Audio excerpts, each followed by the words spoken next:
Aretxondo jatetxea inauguratu zen 1989an. Orduan, jentak esaten eusku, zenbat denpora deko hone baserriak edo honetxeak, 100, 200, ez, dekoz 31. Bazten dena, hemen ikusten dien materialak diraz beste baserri batzuetetik eta Bilbo erdiko etxe batetik bai ekarrita. Hemen gauz Elexalden, nik beti da nik esaten dut. Lehenengo izan zen Elexalde eta gero Galdakao agertu zen, ez? Pasaia oso politxa da, orduan jenteak disfrutatzen da hemen baskariagaz eta janariagaz, baina baita ere pasaiarekin.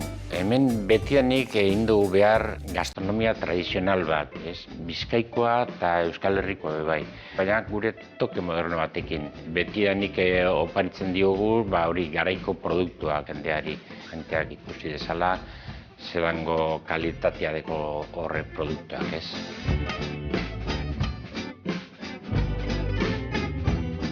Ricardo Aretxondoko historiak kontadau da orain engune da platertxu bet. Dau platerra da orain solomo laminatua, kakao saldarekin da gazain kremarekin.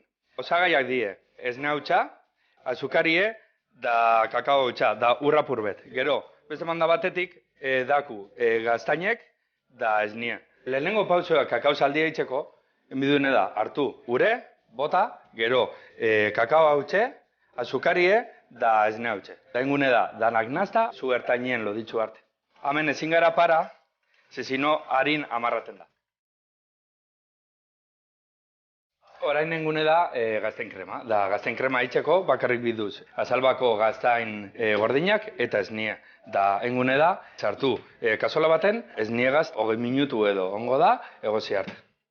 Gaztain kremia itxen dauen bitartien engune da orain solomoa. Da orain solomoa itxeko, hartungu, da zatitxu bete baiku, gatz apur bet bota, da plantxara hori jo apur bategaz. Manda bizetatik markaku. Bale, orain engune da, orain solomoa laminatu, da labara sartu, da ia platera prepara. Kakao saldiegaz. Orain solomoa. Kastainak kerrebi.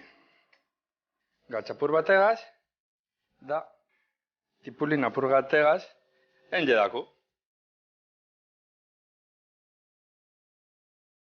Bueno, hau da preparadoten platera, da espero dut zuen guztokue izatie, da bakusia. Guzieniko, altzari etorri Aretxondora, Galdakaon ongo gara zauer itxaroten. Venga.